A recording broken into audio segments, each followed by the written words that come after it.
Karen, can you just remind me of our attendance for today?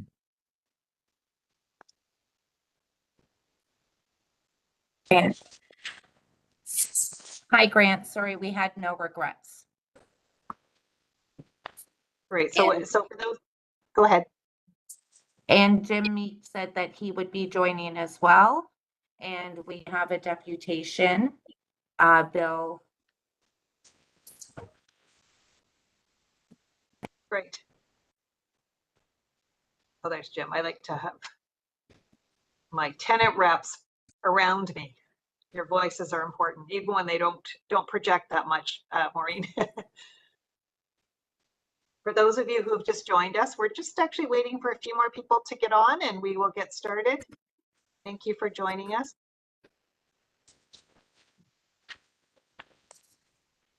And I think when I know Jim's on,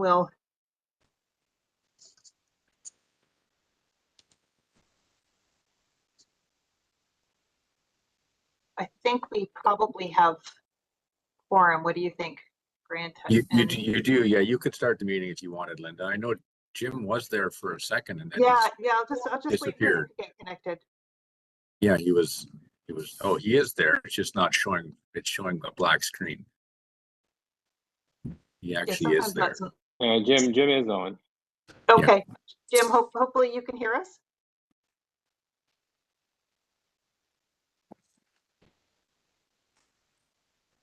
He's got his microphone on mute.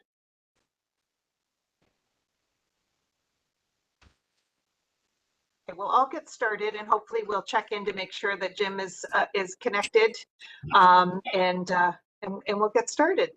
So good afternoon and welcome to the virtual meeting of the Quality and Tenant Engagement Committee of Toronto Seniors Community Housing, which is being streamed live on YouTube. In addition to participating board directors and the leadership team, I'm very pleased to welcome our virtual audience and thank you for taking time out of your day on this sunny day, spring day, to join us. Please note that today is Holi, a significant celebration in the Hindu community, and we'd like to extend greetings to anyone who is celebrating. Holi is the Hindu festival of colors and is celebrated to mark the start of spring in India, Nepal, other South Asian countries, and across the diaspora. Celebrants rejoice by throwing colored powders at one another in the streets, and I hear also water, which sounds like it's quite colorful. I'd like to extend greetings to other people. It seems to be the time of the year where there's many people that are marking celebrations and important dates. Ramadan, Purim, Persian New Year, and if I've missed any, I apologize, but we do want to send out greetings to everyone. For today's QTech meeting, we have several important items, and you'll notice that today's agenda is not long, but I would say it's rich. There's some really important items, and we're hoping that we will have some time for discussion. We'll have an update from our CEO, interim CEO Jill Batta, for which this is her last meeting, because she's going to be returning to City Hall, to City of Toronto soon, and Tom Hunter, our CEO, will be rejoining us on April 8th. And on behalf of the committee, I would like to extend a very warm thank you to Jill, who really did jump right in. I think I had a call from her the second day that she was on the job on how can we support this important work, and you've just been there for us, Jill, and we really, really appreciate all that you've done. And it will be great to actually have that ongoing connection with you at the city. We're going to be having a presentation from Brad on the operational dashboard with our key performance metrics, and a very thorough, I hope everyone read it because it was really a great report, Arlene, on our communications and engagement and partnership, something that a lot of people have been asking about. We do have deputations today from Bill Lohman on item 8, operational dashboard, and item 10, engagement and partnerships. And I'll just ask my colleagues at the table to make sure to nudge me to make sure that we get Bill on before those items actually. Sorry, I'm just going to follow with you. Oh, and we're just getting a little bit of feedback, so I'll wait for a minute.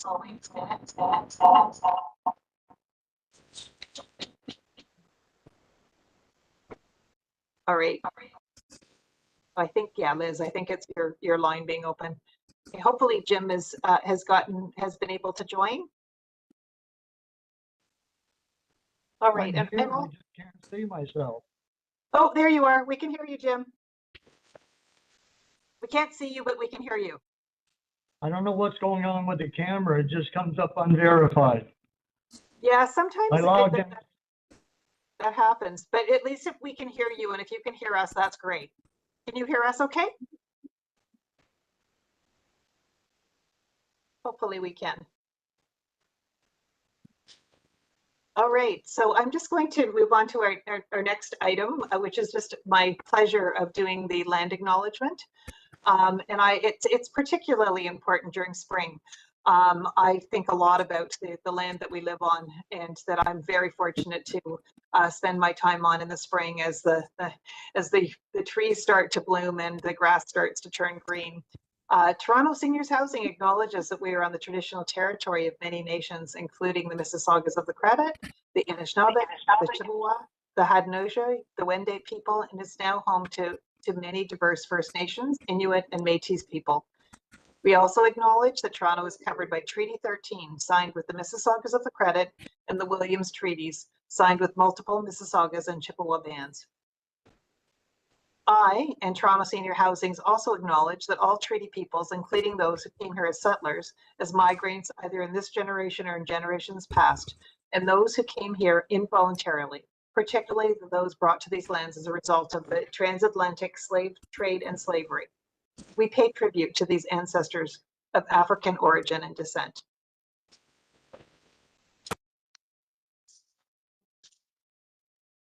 All right, we're going to move into the business section of our meeting, and I'm going to start with the approval of the public meeting agenda. We just have a public meeting agenda. We don't have it in camera, and I'd like to actually acknowledge that we try very much to actually keep all of our agendas in the public. Can I have an approval of the agenda? So move, Madam Chair. Thanks, Reid. And the seconder. Did we lose Maureen? Oh, no, Maureen, if you just wave, I'll take that. Maureen, thanks for seconding. All in favor?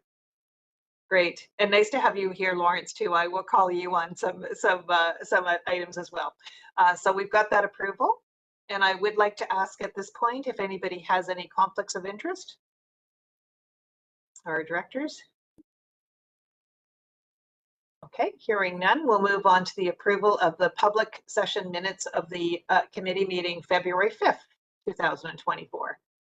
Hoping everyone had a chance to take a look at the minutes, and I want to thank the team for putting them together. I found them well written. Any questions about the public minutes? Anything we missed or?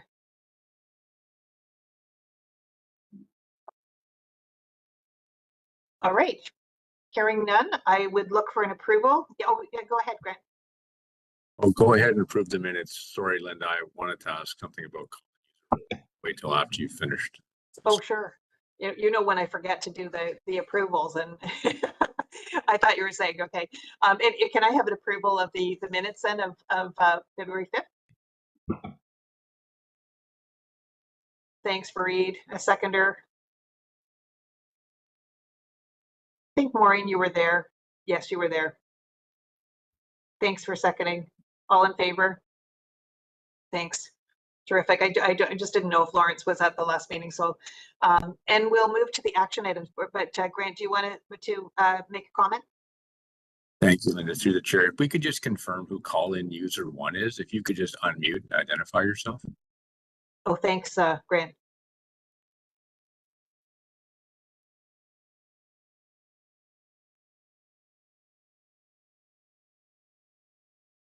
Can we unmute that person, possibly, if they're having trouble with unmuting?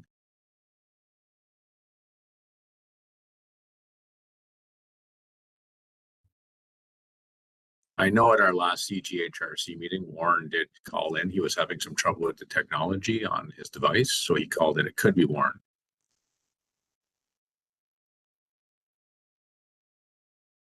Yeah, if the person who's called in could either unmute and let us know who you are, or probably, if you're calling in, you might have trouble with putting it in the chat, but somewhere. Linda, why don't you continue? We'll see if behind the scenes we can figure out who that Okay. is. And then Okay. I see Jim has returned. He had dropped off for a second. Sorry to interrupt the flow of the meeting. Great. Sorry, I don't know what's Terrific. going on with this. It just keeps kicking me out and doesn't show me. So I'm not sure what's going on. Well, hopefully, if you just stay on, Jim, we can hear you. So you can. I'll just ask you if you have any comments as we go. Okay. Thanks, Jim. I know that's frustrating when you're in that situation. All right, we're going to look at the action item. I always like it when action items looks like we've followed up on a lot of the action items, but I'll ask people if you have any comments on the action items.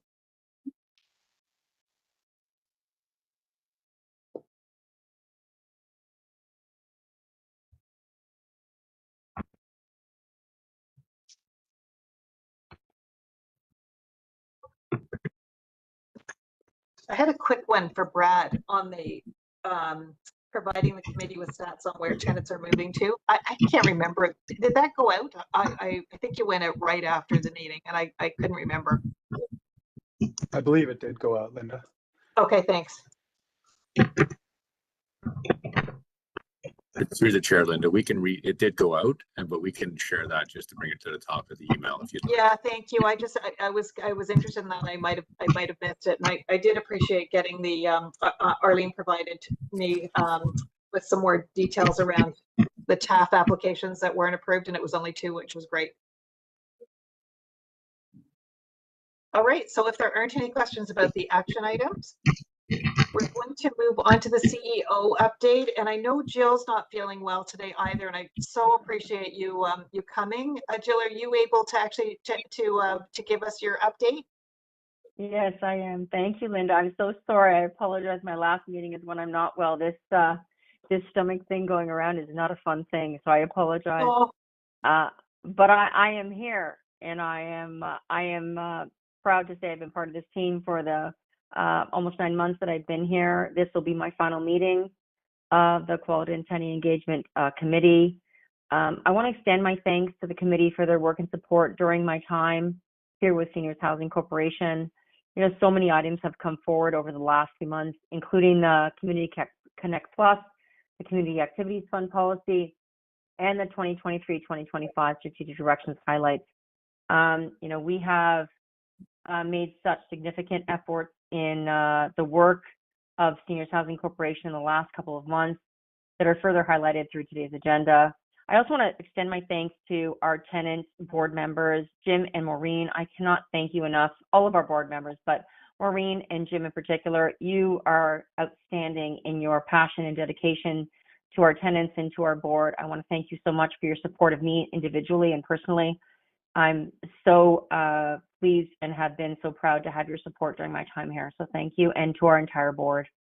By way of our update today, of course, we're also going to be updating the tenant experience survey that was concluded, and we're working towards finalizing those results and reporting out with forum research that'll come to the May meeting, as well as our updates on the QIPs from 2023-2025 that'll also come to the May meeting.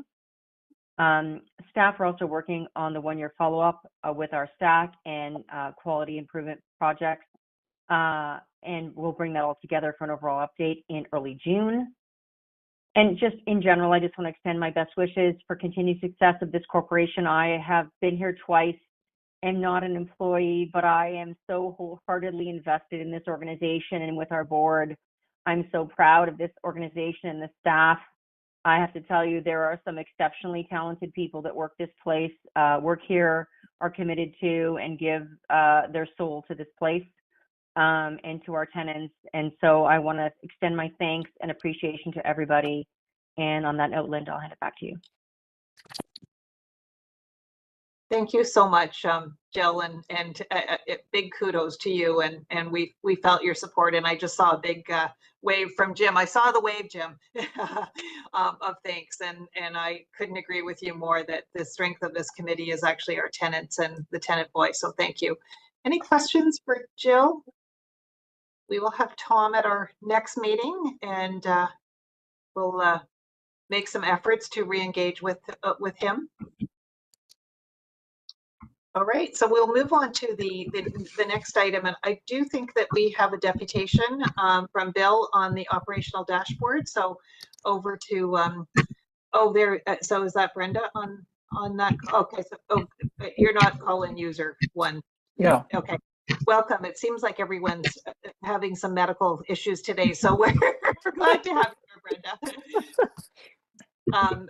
Jill's not feeling well, and Maureen has a little bit of laryngitis, so we'll carry the feedback and get Maureen's voice heard as well. All right, so I think over to the deputation, right? Am I correct? Yes, so we'll just get Bill on the line.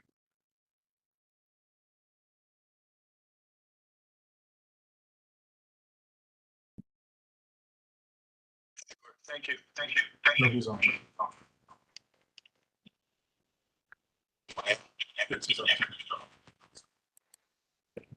Are we able to on this one? Sir. And maybe everybody mute, because it seems like we're having one of those technical days. Virtual is great until it's not, right?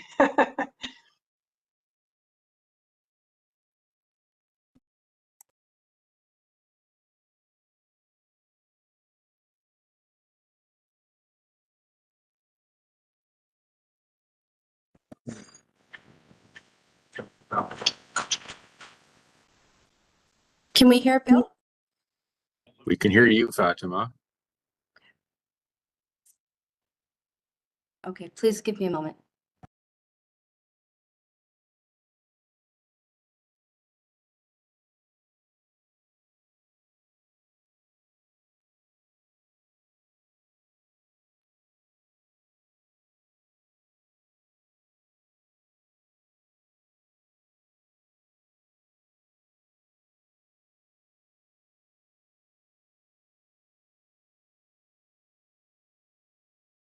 Linda, I do notice that call-in user one has disappeared. So I'm not sure if that might be connected to the deputation line. It's possible. Oh, okay. Thank you.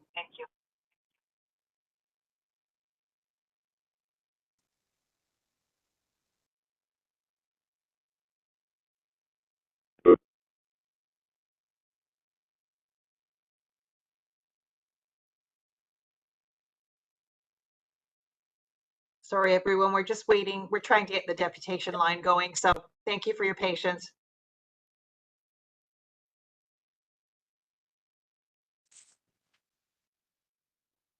Okay, we're connected to Bill.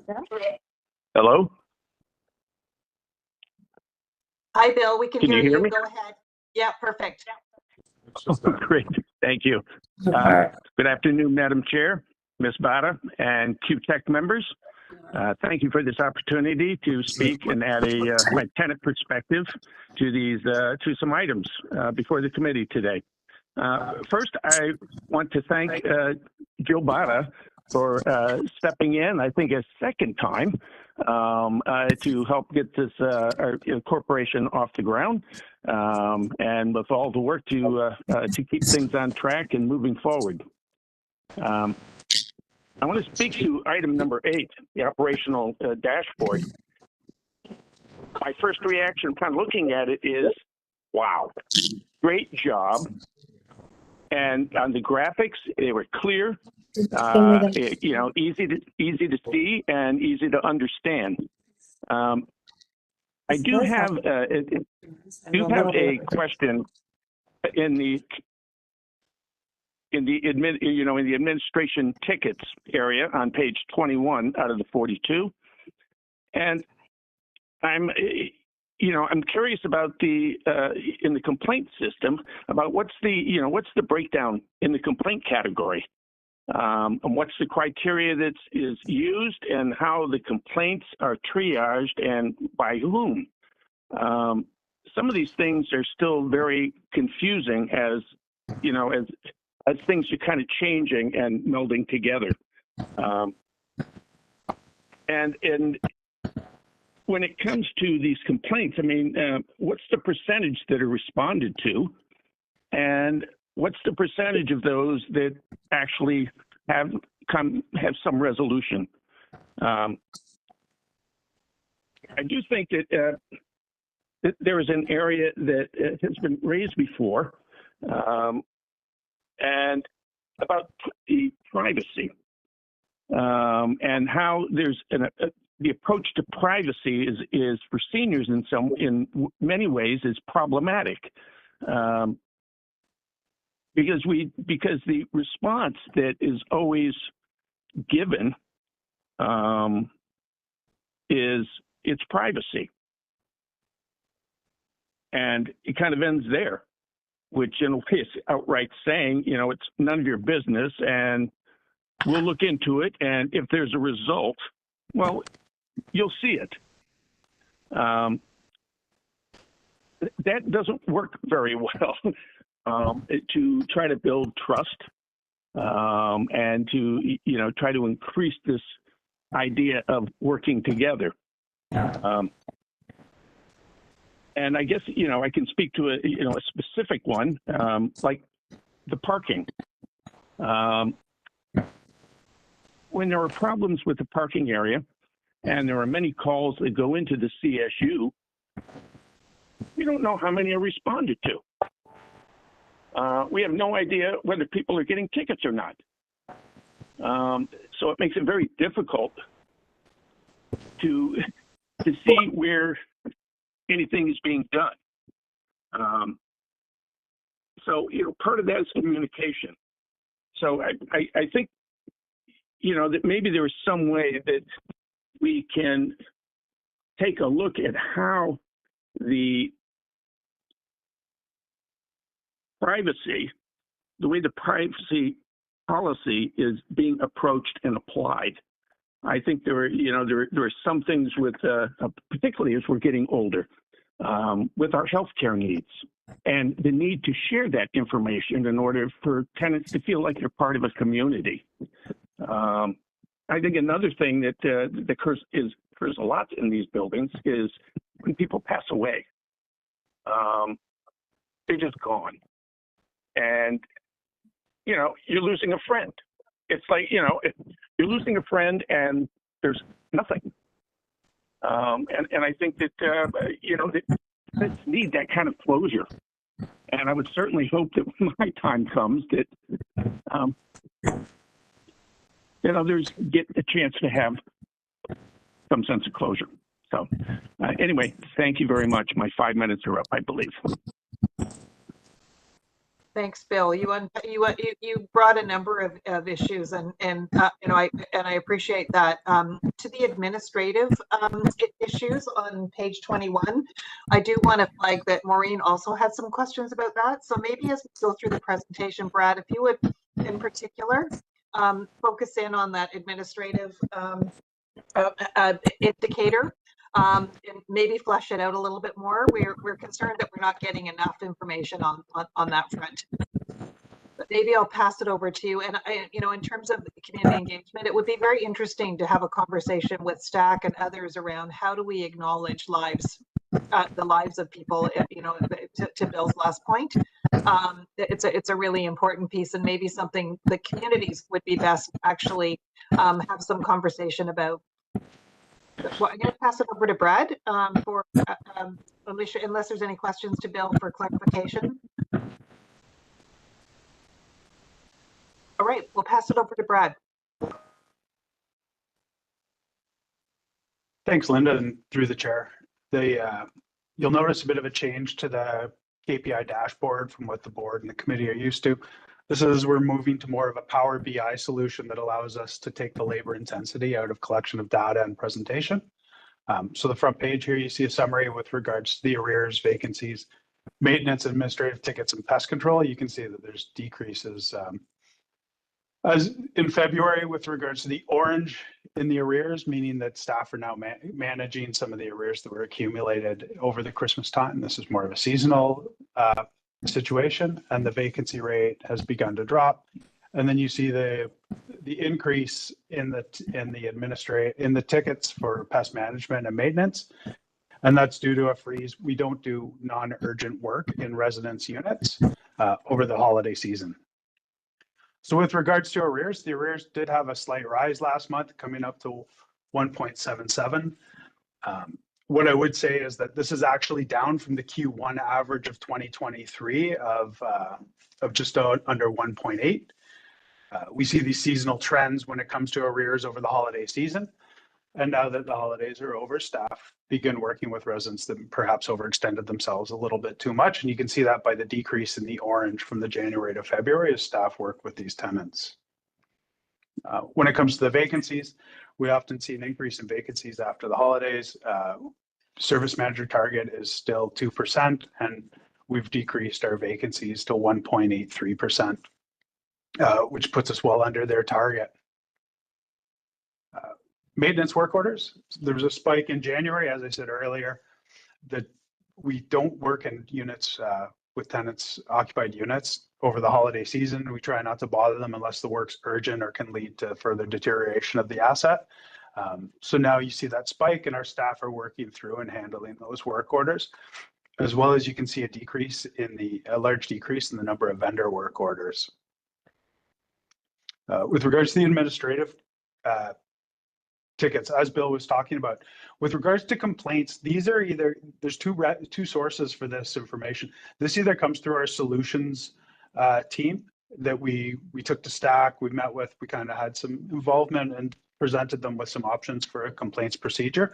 But the vast majority of these are complaints that are tagged by the Tenant Resource Center. So this is residents calling saying that they're not happy with an interaction with staff, they're not happy with an interaction with a vendor. And that's done through the Tenant Support Center, where they have a different ticket. Every ticket is categorized into one of hundreds of different things. And those are just happen to be the ones that are categorized into the complaints overall.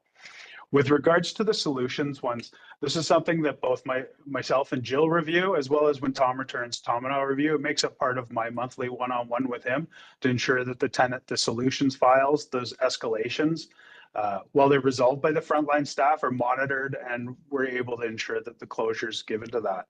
Not all complaints are satisfied to somebody's true satisfaction. Oftentimes a resident will ask for something that's just beyond our ability, but we do communicate back to the resident and let them know that we're unable to fulfill their request, as well as we provided that to them in writing.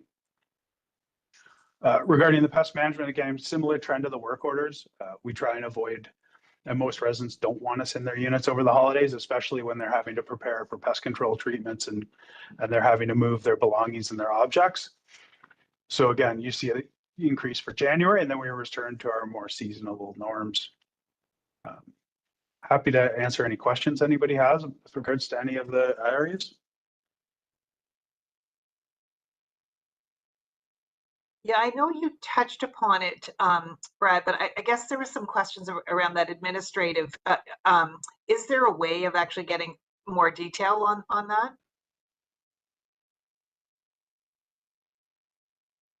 We can definitely look at providing more detail behind it. Perhaps an overview of the solutions process and the way that feeds into the information that's done here, as well as a general overview of how these administrative tickets are created, who creates them, and what the process is behind them. Happy to provide more detailed information. It'll just make the report a little longer. Okay, and I think actually when Maureen has her voice, even having a conversation, because it's not really information for any sake, but kind of zoning in on what would be helpful. So I'm happy to hear that. Any other questions, comments? Yes. Yeah, go ahead, Jim. Oh, we lost you. We had you, and now we've lost your voice. Oh, try it again. layout.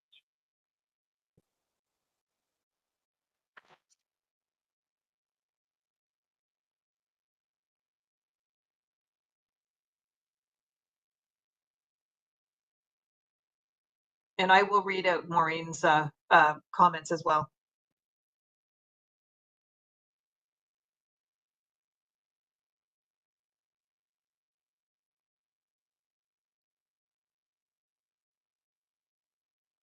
How are you doing, Jim? Are you able to? Sure, but I have no Oh, voice. yeah, we can hear you. We can hear you. Just speak up. Commented saying that I like the new layout, the way it's presented. It is easier to follow. Thanks, Jim. I found the same thing as well, and it's great actually when you can generate it. So the feedback from Maureen regarding the presentation is that she's still concerned with the lack of details and think that we should have regarding the administrative tickets, and also in page 31 of Arlene's report on data. So it's kind of linked in there as well. And she says, I know we've discussed that these KPIs don't have role breakdowns. And I know we've discussed that there will be no separate, I think this is for the next part. Want to make sure do you want me to go on, Maureen? Okay, I know we've discussed that the KPIs don't have role breakdowns, and I know we've discussed that there will be no separate ISM measurements as they're rolled into the strategic direction. The SCs and the CSCs are the two new tenant-facing roles in the ISM, connecting tenants to services so they can better age in place. I don't feel their work has been captured enough, and this is something that comes up often.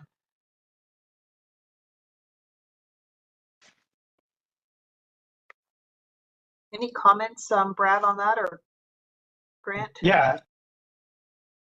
Yeah, I think as we move it further down into our Power BI solution with regards to reporting, that we'll be able to provide the board and the committee with more of the detail that you're hoping to see out of it.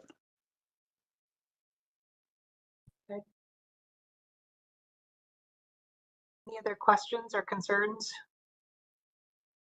Yeah, Brenda. Oh, you're on mute now. Sorry. It's okay. Couple quick questions.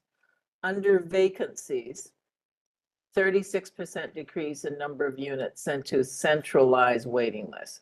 What do you mean when you say sent to centralized waiting list? Yeah, through the chair. So all vacancies that are filled, Toronto Seniors Housing Corporation is 100% rent geared to income, right? With regards to our units. All of our vacancies are filled through the City of Toronto and their rent cafe system that they administer. So we don't administer waiting lists for units. We don't administer waiting lists for buildings until such time as we have a vacant unit. We then provide that information to the City of Toronto, and they provide us with a list of applicants who have applied. Okay, so if there's a decrease, that means that people are not leaving our units. Correct. So we have okay. fewer move-outs in the previous month, so we have an overall decrease. Right. Okay, now I understand. No, I did know that other piece, but I couldn't figure what this meant. And my second thing was just a comment about capturing. I think Maureen mentioned it, capturing the work of the staff. And I don't know, like all their activity, all the work they do, all the referrals they do. Is it captured here, or is that separate? Accounting in another way, in another place? Yeah, through the chair. That's captured in the administrative requests that are generated. Okay. The issue when it comes to breaking them down is oftentimes these requests will involve and touch on multiple staff and multiple staff roles. So for instance, somebody who's requiring assistance with their annual rent review, the initial administrative request may be generated by the tenant services administrator. It would then be assigned to the senior services coordinator who would gather the information and assign it back to the tenant services administrator. So to break it down by role becomes increasingly difficult. That's okay. That's to be why we break it down by region at the most. I see. So it would be captured under administrative request because it went through the system. Correct. So that would be one administrative request, but it may have touched on 4 or 5 different staff people to complete it. So if someone walks into the office, wants to speak to one of the staff, needs help with referral to healthcare, whatever. Is that captured as an administrative request, even though it didn't go through the centralized phone system, the tenant support system? Yeah, Like through the chair. Excellent question. So the staff all have access to create their own tickets. So what they would do is that probably not with the resident in there trying to give them assistance, but at the end of the day, they would close out their day, they would note it, and they would create a customer service ticket in the module, and then they would note their interactions with the resident, what they did. And then if it was completed, they would close it. If not, they would hold on to it or assign it to another staff person for follow-up. Because while I appreciate the multiple people, multiple actors here, I think if there's some way, maybe even separate from this system here, but I think it'd be very useful if we could capture, that's what I call it, kind of the day in, day out support that these staff provide, because it will give us some indication of where needs are or where needs are progressing, and give us a handle on those things. These things are kind of dry. When you say document requests, complaints, those are kind of dry figures. But we want to truly have a wraparound service and increasingly want to do the integrated service management, in a localized way. We're going to need to find some way to capture and to count and to analyze the needs that will be expressed through all those, activities at the not only local level, but minutia level almost of the building. So it would also help us know whether they're happy with the recreation services, the social support services that are available in the building, and give us an indication of where maybe we might need to expand to other buildings. So I'll leave that to you, but I think there's some way we need to capture that that detail. And I see Jill and Arlene, I think, have a response to that. So Jill first and then Arlene. Thanks, Maureen. Thanks, Linda. Yeah, so I think it's a point well taken. I mean, Brad can take it back and have a conversation with staff. I mean, basically what we're talking about is getting to the staff productivity level, right? Which is looking at how productive are staff on a day-to-day basis in buildings. That is a very, sometimes laborsome task to get into that kind of measurement, but it's not something that's insurmountable. So I think it's something that we can take away with Brad and have a look at and think about how we measure that coming back to the committee, because it's not out of the question in terms of being able to measure, the outputs of staff on a daily basis, but it is, something we need to think about in terms of capacity as well. So I think that's reasonable. Yeah, thanks, Jill. And for what purpose? For our group, it's actually around the tenant service. I'll let Arlene respond first, and then Brenda. So I just want to. I don't mean for it to be an outcome output management. I don't want it to be labeled that way, that we're somehow trying to see how productive you are. That's not my issue. I don't care. The productivity is a management supervisory issue. My issue is the needs that might be expressed in people coming and asking for help. So I'll leave the productivity to other people. I don't want staff. Thanks, Brenda. Yeah. I was thinking the same thing. Arlene? Thanks, Vince. Through the chair. In the presentation I'm going to be giving shortly around tenant engagement, you'll see that we're looking at doing some work in 2024 to try and address these areas of, I think what you're talking a little bit about, not entirely, Brenda, is about the satisfaction with services and the desired need to increase service. So I'll touch on that a little bit later on in the materials. Great, thank you. And I know just one comment, Brad, you mentioned the term BI a few times. I think I know a little bit about that, but maybe you could actually just expand on what BI is. Yeah, so the Power BI solution that we're using allows us to gather data from different systems, from the Yardi system, from Microsoft Excel, from various databases that we use, where data is tracked separately, and then to put it together into one single presentable form. Great, thank you. I appreciate all the efforts that you're making to get the meaningful data to us. So I think because this actually segues very nicely into the next presentations, I will ask if we can move on to the next item, which is our communications plan update. And I believe we don't have a deputation for this one. I think we do for the next one, right? Linda, that's correct. There's no presentation just when Bill will debut on item 10. That's what I thought. Thanks for keeping me in check. And over to you, Arlene, for an update on our communications plan, which has been a hot item for us to understand. Thank you very much. I do see that Brenda's hand is still up. Brenda, is before that a legacy hand, or you're good? Yeah, thank you. So I'm not going to go through the materials in detail, but I would just like to add some commentary and then open for questions through the chair, if that's okay. So the materials provided an overview of 2023 achievements and a path forward for 2024. Generally, for the communications team, there was a tremendous amount of work for that very small team of 4 folks that do all aspects of stakeholder communications, public relations, government relations, and media relations, as well as all of the social media work that has to be covered off, and all of our design and production work. So there's a small but mighty team that does a great deal of work.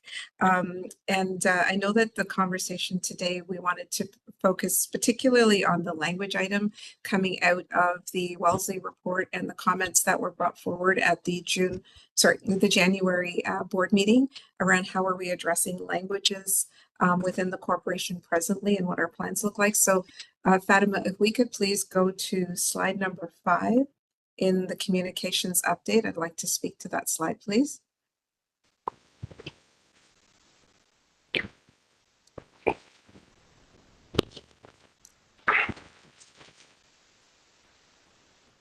There's been while Fatima pulls out that slide, just would like to just know that there's been a lot of learnings over the past year as we try to do more by way of outreach and support related to translations and interpretations, which really takes a fair bit of time. For your information, if we need an interpreter for an event, we need to know a couple weeks in advance. Be that if we're having a town hall or a building meeting or things like that, we need a couple weeks of pre-arranging to get an interpreter available to us, and then to brief them in advance of the meeting so that they know what the content is about, and then to have them attend. So that's some of the work you won't necessarily see in the materials that we prepared for this meeting, but it points to there's a lot of process involved in doing this translation and interpretation work. We currently, within our translation policy, support 13 languages that the board initially support when we brought the translation policy forward in 2022. And we will be obviously having to update that moving forward as we get more information coming out of our new tenant experience survey that was just completed. So once we have that data, we suspect that there will be some need to update the languages that we support. So I'll just pause for a second. Fatima, are we able, or Karen, are we able to pull up slide 5? Thank you. So as it stands today in translation and interpretation, we provide, those are our top languages that we provide services in. We provide French because of Canada's bilingual status. We do encourage staff, frontline staff, particularly the community service coordinators, to ensure that they have interpreters at their events. When we did the town halls last year with Brad's team, we also provided interpreters for those events, and staff also have 2 apps on their phones to allow for live interpretation as they speak to tenants one-on-one. And then there's also a live phone interpretation that's available for services to individual tenants, so they can call to get that kind of service and support as it's needed. And then we do a translation of monthly posters. I believe we did over 100 posters last year that we had to translate into our most required languages. And then when we do that, we post in the first and second language of the building. So I just wanted to touch down on this slide because I know there was some question about how we're doing in this area of translation interpretation services in 2023. As we move into 2024, we will be building from the space that we're at right now. And as I said before, looking at the results of the tenant engagement survey to inform whether or not we need to revisit this list of languages that we currently support, given what we now know about our population, which is different than which may be different than the information that was gathered in 2021 and informed the policy in 2022. So I'll just pause to see if are there any questions? Brenda? You just mentioned it. Have you been able to analyze whether there's been any changes or shifts in language groupings, or is it fairly stable? Sorry, through the chair, Brenda, do you mean for the new date with the new tenant engagement survey data?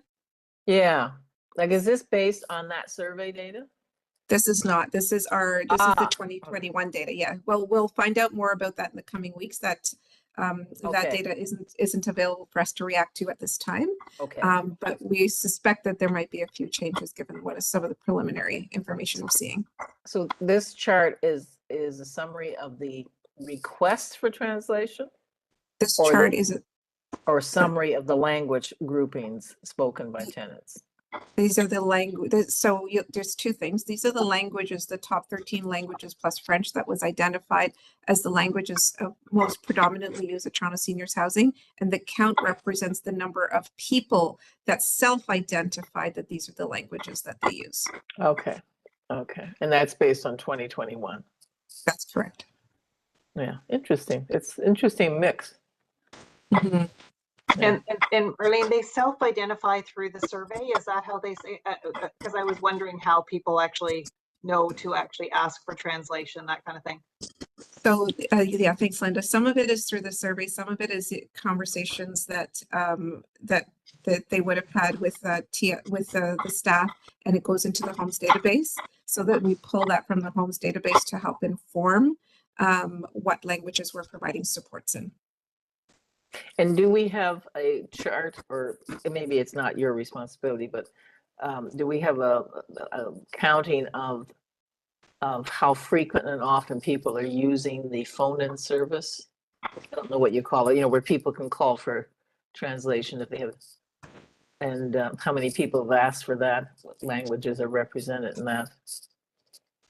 No, I don't have that data to tell you exactly how many people are using that service, but I would just like to clarify when I talked about it coming through the survey, I'm thinking about this year's, some of the information we're pulling from the recent survey, that this data is pulled from Homes.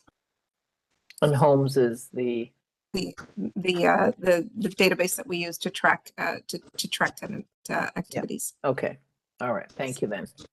Great. Might be worthwhile doing that, you know, because Yeah. you're offering a service, you want to make sure it's well known, it's accessible, and it's used. Yeah. Lauren?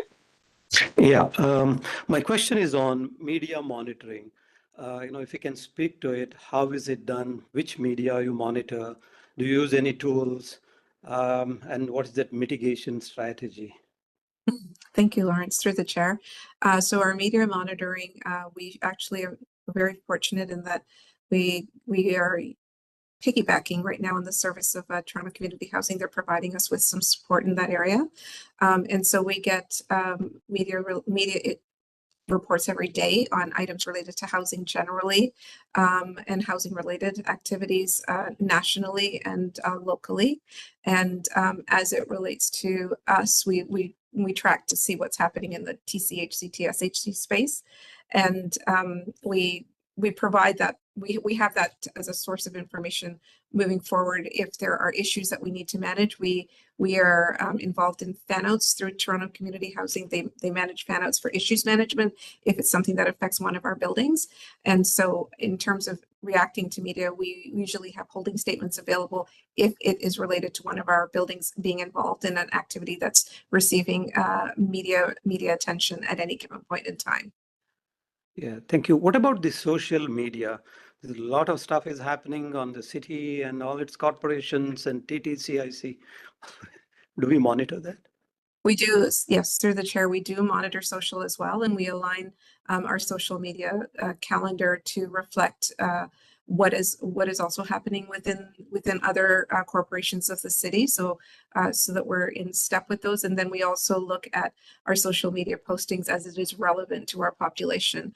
Unlike the city and Toronto Community Housing and other larger corporations that are operating in the housing space, our social media is very, for our population specifically, because there aren't very many people catering to senior tenants, our population does not use social media. They still rely on old-fashioned things that come in. Sorry, I shouldn't say old-fashioned, but we rely on on mail. It's not so much the immediacy of social media. They rely on information that comes through the mail to them or is delivered in their buildings, but there isn't a great deal of activity in the social media space for seniors at this time. Thank you. That's going to change. Yeah, it speaks to also be, relying on face-to-face. Like, I think there's mail, but there's also, I think Brenda, you've made a point of this, that I think that, and I was heartened to see all of the work that's happening actually that's more face-to-face. That's also addressing, people actually feeling connected to one another. Reed, is that a hand up or a comment or? Yeah, it's a hand up. Thanks, Madam Chair. I'm not sure where we are on this presentation and whether we are entertaining general questions. I have a few. Yeah, but I think we're at the general now. Okay. So go ahead. So I was wondering, Arlene, about the efficacy of our communication efforts. I mean, for example, the last point you made is that, our tenants don't use social media, yet we had 675 people who follow us on social media. So when I looked at that, I worry about, are we reaching our target audience? What is the mechanism that we use to ensure that these efforts are effective? And I didn't see a lot in the presentation that spoke to that. And that's where my interest is. My interest is, of course, to ensure that they get exposure to translation services, that we monitor the media, we monitor social media, we use all these tools. But at the end of the day, how effective are we as it relates to the services that our tenants need to access from us? Thank you, and through the chair. So it's a great question, Fareed. Our social media approach has been mostly to, as I say, to work with existing content by using hashtags and following and looking at what the city is doing to provide additional information to tenants. But primarily for the tenants to know what's going on, we are putting posters up in the buildings on a monthly basis relevant to the items that they're wanting information on. If there are things like outages or if there are new programs coming, we post communications within the buildings. For example, for our annual planning meetings, the staff were doing door drops to make sure that every single tenant was aware that the meeting was being held in the building, so they had an opportunity to present. And when we know that tenants, might have an unidentified language issue, we also, for some of these meetings, we're trying to be preemptive and provide those supports.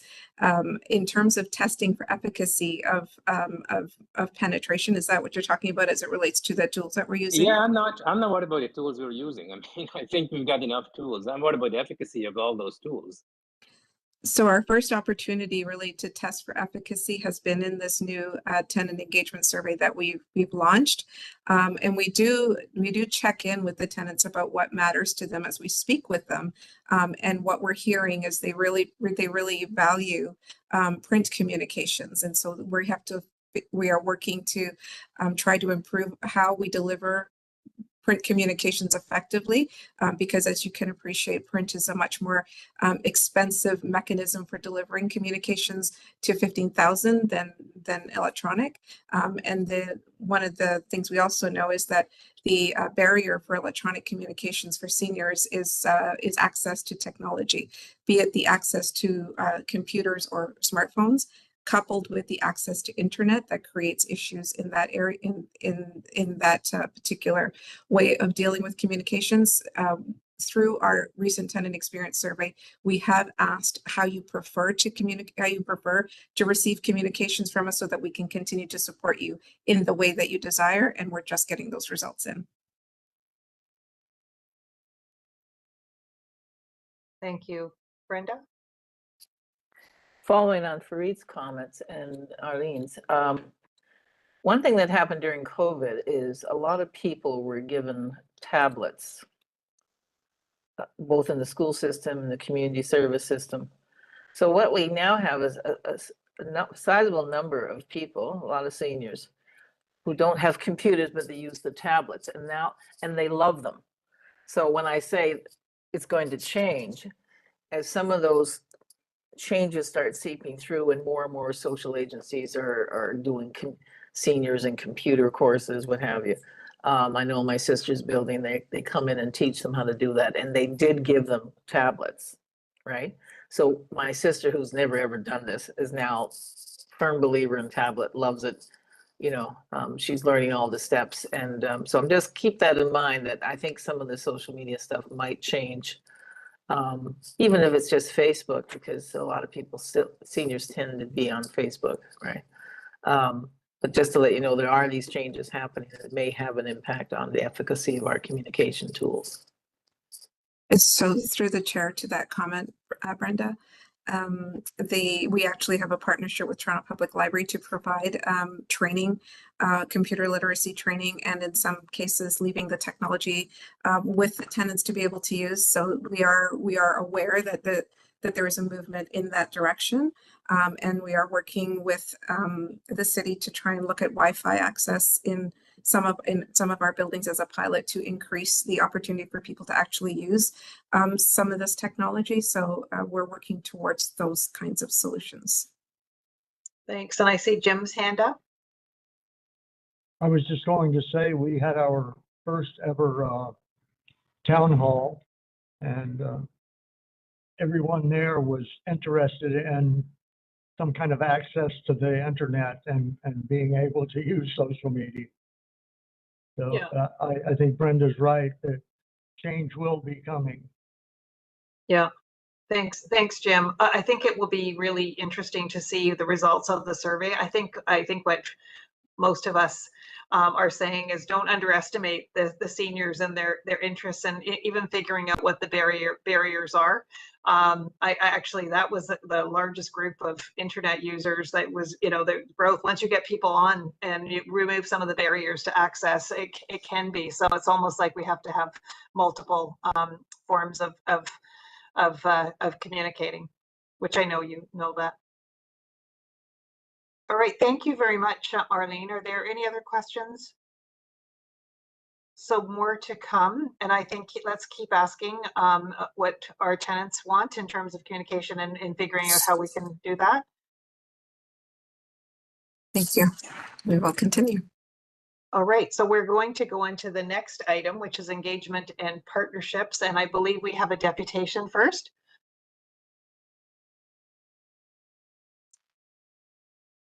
I don't know if other people are having this issue, but my people's picture photos keep coming on and off, even though their cameras can't, and I don't think you're turning them on and off. So it's one of those tech days. Okay, we have Bill on the line. Every day is Hi, a Bill. tech day. I know, it seems like it. Jim, can you, Bill, can you hear us?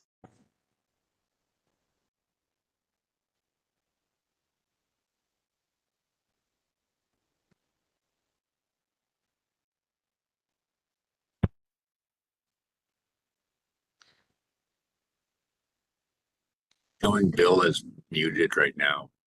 Oh, sure to how to unmute this.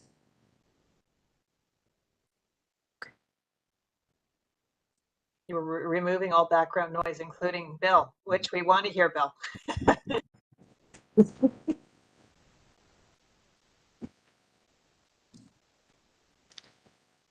Hello. Hi, Bill, I think we can hear you. You might be having a little bit of an echo, but why don't you start? That's what he keeps telling me. I pressed him.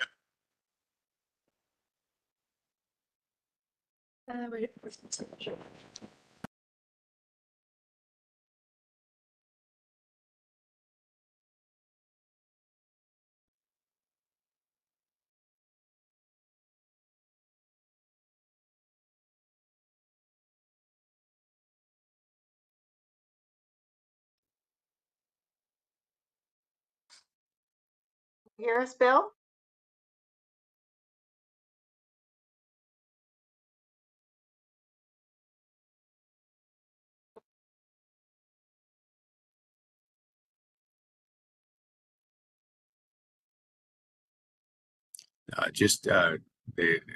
Linda, they are just reconnecting Bill again.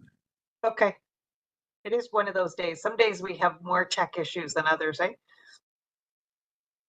Does appear to be a few tech issues. Yes. Thank you for your patience. Thanks.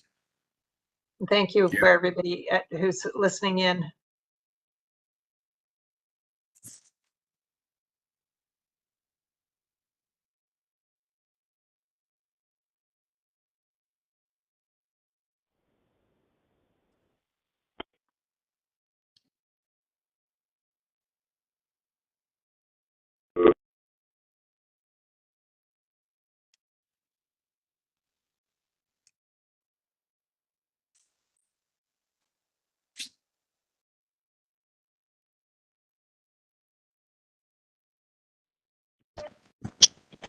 Okay, we have Bill on the line. Hello? Yep, we can hear you, Bill. Go ahead. Oh, great. Thank you. Yes, there certainly are tech demons around and out today, aren't they?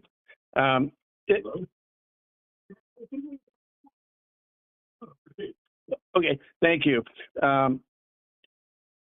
First, I want to say that there has been an awful lot of work that has gone into putting the Connect Plus together. And there are changes that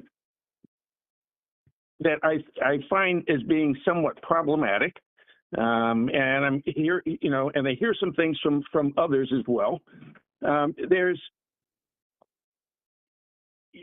more recently, I think, as this is starting to come together, we now have.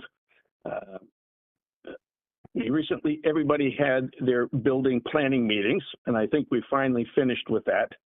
And everybody got to choose the items that were, important to them. And people signed up to be volunteers. Now, at that time, and it was also said, believed to staff members and at the regional leader meetings that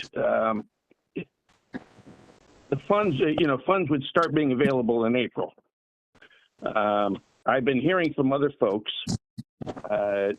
who have been saying that they're being told that that no funds are going to be available till the end of the summer. And I don't know how true that is, but it would be problematic. If we're trying to get people enthused, waiting for months and months and months for something that they got all excited about in January, kind of undermines the intent and and it deflates interest, I think. Now, I do know that that now that everybody's made their choice, that in next month we're going to be having meetings where the people who volunteered are going to be brought together to fill out the community action fund applications and to decide, who's going to do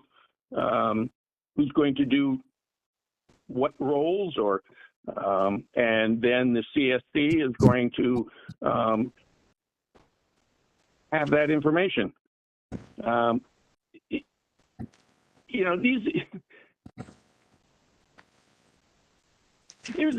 There's a bit of a problem here in that in the beginning, we were talking about tenants were the ones who were supposed to be in control of their community spaces, and that they would be in charge of their own affairs. And seeing what the results are of these meetings, and that these, and it's great that 400 tenants signed up to volunteer, and that's. I don't know if that had anything to do with the fact that they were also deciding on their barbecues and their end of year parties and TVs, and I don't know what that may have played in it. But there's been a lot of talk about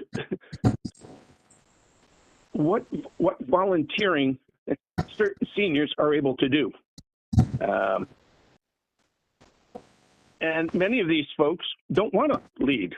They want to help out. They maybe clean a floor or do some sweeping or this or that. But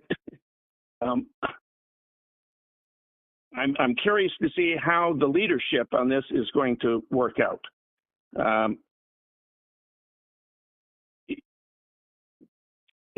Because in a way, I think for tenant leaders who have been doing the support stuff in their buildings for many years and representing tenants, of course, you want to change it because you want to reduce the power dynamics. And well, what we're seeing here is that the power dynamics are being taken from those who have been doing the effort and the work, and they are going to be controlled by, I heard somebody say earlier, the CSC and the SSC, and that the staff teams will decide when and if tenants get the funds that they've requested.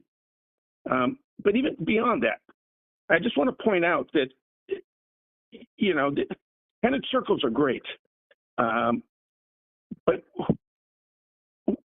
where's the oversight on these, the day-to-day oversight to ensure that things are running smoothly? And when staff aren't there, which is a good bit of the time. I just want to point out that, we used village as a metaphor for the new policy about everybody can work together. And I think it's important to note that in villages, there are all kinds of circle of interest where people get together and work towards goals. But, these towns and these communities, they also have representatives that speak for them and that they ask to speak for them, and we all expect common rules of civics and responsibility when you're using a space or whatever. And there's an expectation that people will be accountable and responsible.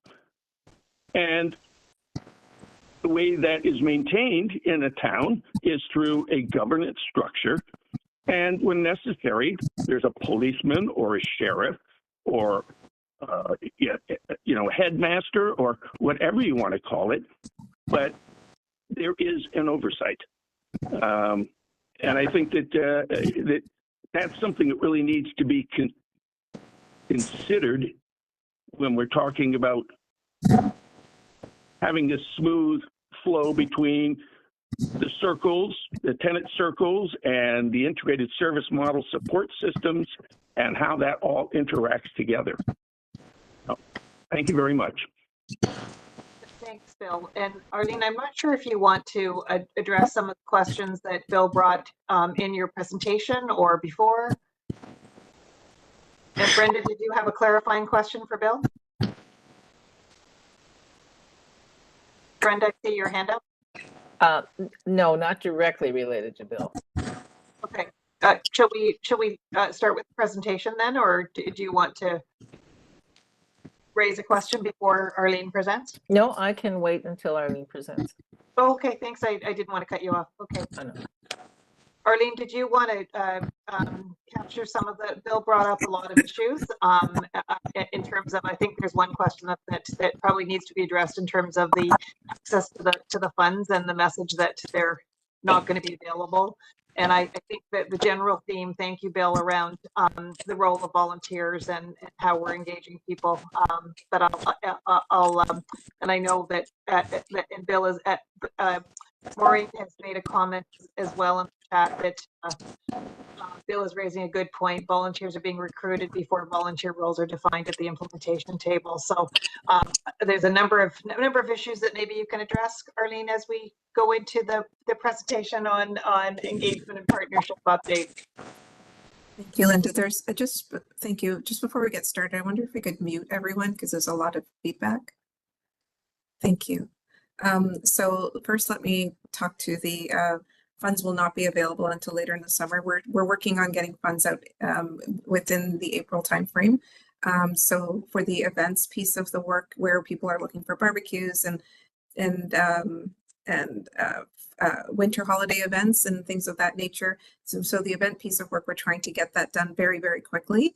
The piece of work around procurement of equipment, which was also part of the conversation as part of the annual building planning meeting, we may have to push that out a little bit, and I'll talk a little bit about that. We have to push it out, so it's not going to be on the immediate horizon of getting all of that equipment right away, because there are some other physical plant issues that are related to procuring all of the equipment.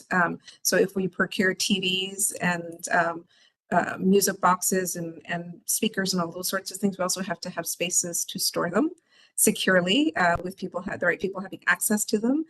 So there's some of those mechanics will have to be worked out. We were asking the question of what people wanted, so we could look at what is it that people are looking for, so we can make some decisions around volume purchasing and doing the sourcing to get the best possible prices in order to make those purchases moving forward. But in terms of getting that done for the early part of the year, that's probably going to take a bit longer. So I just wanted to qualify that there were 3 questions that were being asked as part of the community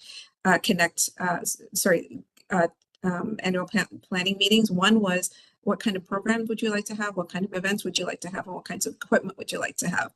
And so really we're trying to deal with the events, and also as much as we can on the program side. I'll speak to that. But the equipment piece is as it was explained in the meetings, is that these are things we would like to purchase where we can under our capital expenses, but we have to work a few things out in order to do that. So I wanted to just allay that particular question. And then Bill's point about there being volunteers coming forward before we have a volunteer, roles and responsibilities. Maureen's point is well taken, and she's correct. We didn't expect this incredible tsunami of volunteers to come our way. It was a question that was on the table about who would be interested in participating in what happens in their buildings. We had 73 volunteers last year. We have now, and no, not everybody wants to be a leader, and so that's part of what we need to figure out with the implementation table. Sit with the regional group is what do some of these roles look like? What we're going through right now is akin to flying and building the plane at the same time. So we're in flight and we're trying to make some adjustments and address the needs that we know are there, but we didn't have the luxury of being able to wait 6 to 12 months to have all of this worked out before we could start implementing the program. So we're trying to do what we can to get things up and running to address the needs of tenants in the social space, where we can address those needs while we try to address the other needs. Like the volunteer management work will be very significant when we go from 73 to 400 potentially.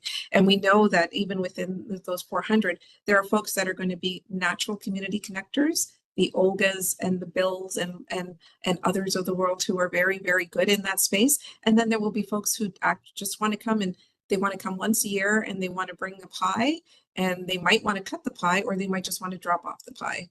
So we have to be accommodating of the various roles of volunteers, and we're looking to speak with our tenants who are volunteering at the implementation table to help us figure some of that out. And we're starting those conversations very soon around these roles and responsibilities. And we have to, it needs to be created. And I understand that we're in a very critical point in terms of everybody wants to get involved and everybody's quite excited, but we really do have to balance how much we can deliver against what the outpouring of desire that we're finding ourselves faced with right now. So I hope that answers some of what Bill was bringing forward in terms of his comments and Maureen's comments as well around the volunteer management piece. Similarly to the last materials that were put forward for your review, in preparation for this meeting. I won't be going through slide by slide, but I did want to just touch down on a few things that I think you would probably find interesting from the overall materials that we presented. So you would have seen the reporting on the results related to key performance indicators for this area throughout 2023 as part of our KPI dashboard, given that tenant engagement and tenant voices are two of our very important strategic objectives in the organization. So we would have been reporting on those throughout that time frame.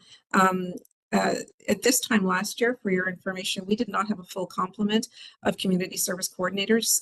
So the work that we're seeing in the results for 2023 reflects probably about 6 months worth of work for the community service coordinators in terms of going and being feet on the street and meeting with tenants and answering their questions and promoting some of the work that around TAF previously, so that they knew what opportunities were available to them. So if you look at it in a corporate setting, I would say the sales and marketing didn't really start until June of last year in earnest. When we had a full complement of the CSCs to be able to do that work. And we saw tremendous growth from Q4 in 2022 to Q4 in 2023, where we went from doing like 17 winter holiday events to 42 in 2023. So there was tremendous growth. And we will see even more tremendous growth in 2024, because now we've had these annual building planning meetings, and we're seeing that there's a real interest in things like these tenant-led events or events at all, whether it's tenant-led or not. They're really interested in getting involved in their community and reducing that isolation and increasing that community building that we find so vitally important. So we saw a really big increase, as I said before, in the volunteer base. We saw that in 2023 we did 99 events. In 2024, right now, our first blush, we just finished up meetings on Friday. The team finished up their last annual building planning meeting on Friday. We're looking at approximately 350 requests for tenant events for 2024. With the 4 CSCs with the staff we currently have, and in the program space, we delivered 175 recurring programs. 144 which were partner-led, and we're looking at a possible increase of requests to the tune of 326 for 2024 of programs that they'd like to have delivered from a tenant's perspective. You would also have noted in the materials that our budget for 2023 for tenant engagement was 134,000. For this year, it's more to the tune of 285,000, which is a significant increase in the budget. So we have the capacity in terms of the dollars. Our delta really right now is dealing with volume versus resources to deliver, human resources to deliver. That's the place we are right now, trying to figure out how we're going to do that. Because I don't think anyone, really predicted this incredible uptake of how much tenants were going to want, what they were going to want in very short order. So we're working to try to work through how do we deliver programs and events and equipment that's exponentially increased year over year with the existing complement of staff. And so the other piece that is relevant for the committee to know is that in order to deliver additional programs, we need to have contracts. And the contract management piece is work that we have to do with Toronto Community Housing, because they continue to be the landlord, and TSHC is not in the landlord space. So we have to negotiate that with TCHC, and we have been in conversations with them since the fall to try and resolve how we move forward on the contracts piece. But in order to increase programs, we will have to do that work with TCHC to move that forward. And in order to even tell you about how our programs are doing from a reporting perspective, currently the way the contracts are written, or the agreements are written, there's no requirement for the service providers to report on any key performance indicators to us, and we're trying to include that in the new updated agreements, so that we actually can provide the board with more details around efficacy, penetration, participation, areas for improvement, areas for expansion.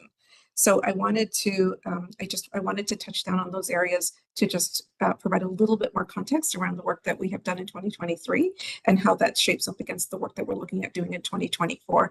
And one of the other things I wanted to touch down is I know that Maureen had brought this up when we were looking at Community Connect Plus and the annual building planning meetings.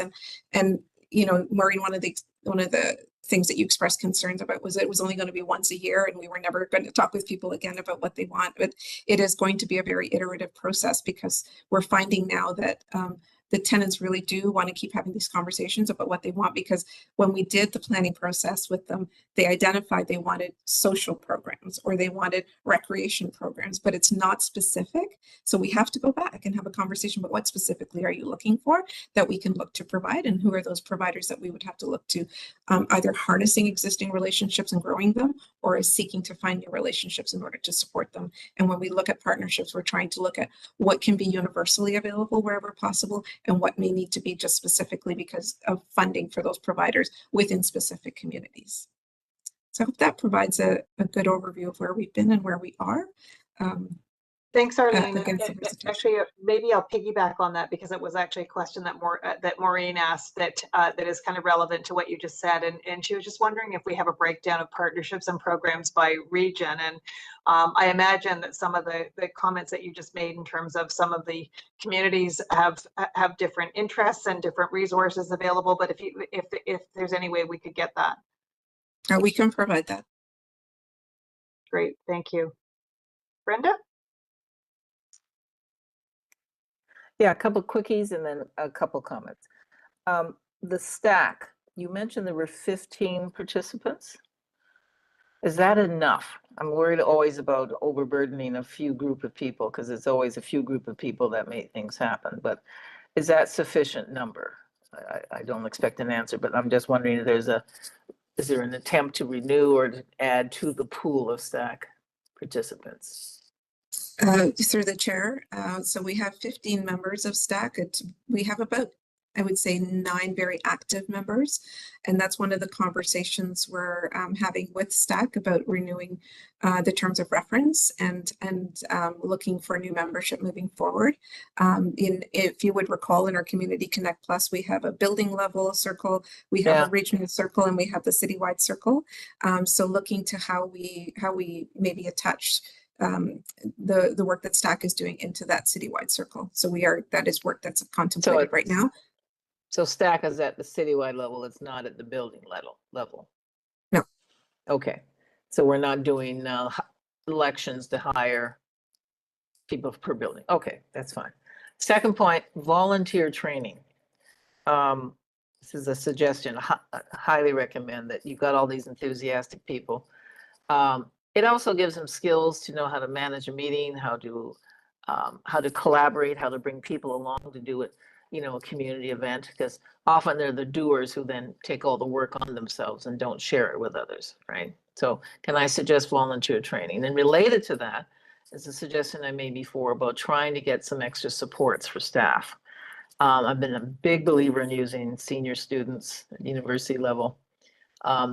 They can help you with a lot of this stuff. And if you choose programs that have community development as part of their training, those are the people you want because they understand about engagement of people as distinct from just strictly clinical counseling, right? So I have suggestions. If you want to talk to me off site, that's fine. But it will work. It does help. Initially you think, oh, it's too much work, but no, the students will actually help you with this, okay? And my other comments are related to what I call, in a sense, in my mind, how I often view this is what I call the community development model. Okay, so we're talking about building community, this is people's homes, this is people's community, right? And if you use that overlay of community development, often it helps you make decisions in terms of participation, who should be there, the structure that you might want to use. That would be the most efficacious way to engage people. So, and there's lots of material on that. I know it's a different step to go, but for me, it helps me understand the process. Okay. And related to that is who does outreach and developing these partnerships? I assume it's the staff. Is it the community service CSC staff who do this, who talk to partners? Is it other people within the organization? Who does that piece? So through the chair, thank you, first of all, for your suggestions of the community development approach, which is what we're trying to work towards, and having a volunteer management and training program. We are also working on trying to put that in place. And that's something we will be talking to the implementation table about to get their advice as well, because we don't need to do a lot of this work ourselves. That's right. We can borrow from organizations that do this work very well. Absolutely. And we are connected to a couple of them. And so we're trying to work through what does that look like for TSHC if we were to engage with organizations that already are absolutely brilliant in this area of volunteer management and volunteer development. So that is what we're looking to do as we move forward. And sorry, your other question around who does the work on the partnership, bringing partners, what level is that at? So it's both the manager of programs and partnership and the CSCs that do that work. The CSCs are on the ground. They'll hear from the tenants of what they're interested in, and then they'll work with the manager of programs and partnership to develop those relationships. Okay, so my one comment here is, and I know because I've lived this and I understand how frustrating it can be. I'm trying to make a distinction between some institutional structural partnerships. For example, healthcare. They always want structure. You're not going to do anything local unless you got structure when it comes to healthcare. You know, that's just their mindset. That's just their perspective. My concern is you can spend an awful lot of time in meetings talking to people about partnership, and actually nothing happens. So I want to suggest or ensure or highlight the need to make sure we have people working on it on a local level, smaller scale level. There are many, many agencies in each of our regional areas that would happily and easily come in once a week to do something for you, whether it's a service provision, the lawyer comes in once a month, once a week, or programs like that, or administrating programs, or even just simply helping you with social recreation stuff. They are desperate to find places to put their staff. So, and I know this thing can be done. I did it myself, so I know how easily it can be done at that local level.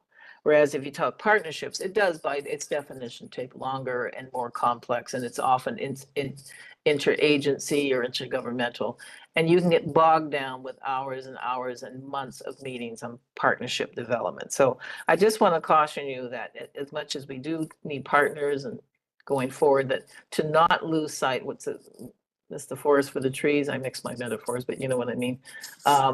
That some of this stuff can be done very locally, very simply. You can tap into your volunteers.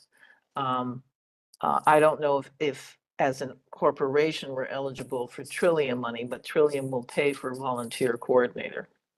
So if not, then use even one of your senior students to help you develop a volunteer, department, so to speak, because but I just really want to stress, I see this and I see the number of programs.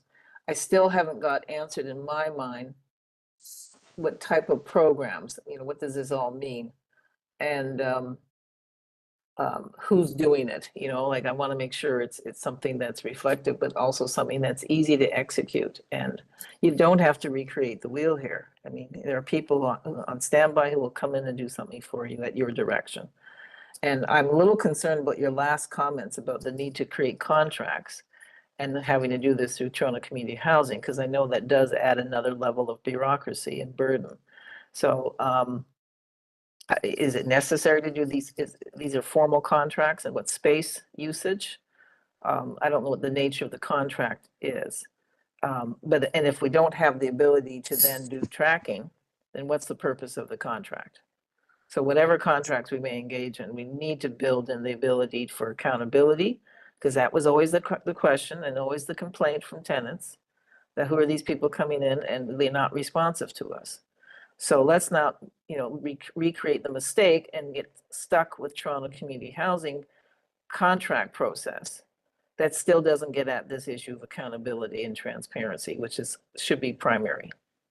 Thanks, Brenda, for lots of good, rich comments there. And maybe Arlene, you could, and I know Jim was giving the thumbs up, I think particularly around if there's ways of actually having low barrier access to local programs, although it's community development, as we know, Brenda, is not as easy as it looks to actually make all of this happen. And I think that's why we actually do have some of these contracts in place, is that sometimes actually you do have to have it written down what the expectations are, and the mutual Absolutely. expectations, right? Yes, yes, Yeah. exactly. Yeah.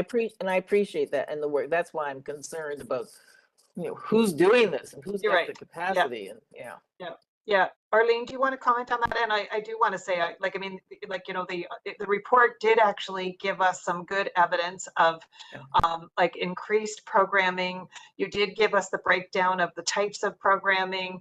We have come a long way in a year with limited resources. That it sounds like you're now staffed up. But do you want to comment to those comments that Brenda made? So thank you, Linda. So with respect to the contracts, we try wherever possible to work with small agencies. We try not to make these things difficult, but we do have a responsibility around the risk management piece for making sure that they know what they need to deliver. We know when they're using the space, we know the types of programs. We are working to make the contracts more clear around the accountability so that they can provide us with data that then we can provide back to the committees and boards to say, we've got X number of buildings doing food service programs, and they're telling us that they have these number of users. There's this many repeat users. Here's some of the areas for improvement. Here's some of the trends we're seeing. Like, we don't currently have that kind of data to provide to you, and that's why we're wanting to get new agreements in place. Because we can't ask them to report on things that we haven't actually asked them to report on. So that's why we're trying to get these new agreements in place.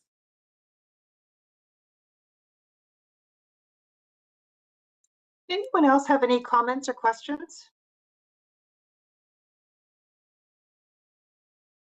I think we've answered everything from Maureen in the chat, and thumbs up from Jim on lots of the points that Brenda made. Any other comments on this work? I think work in progress.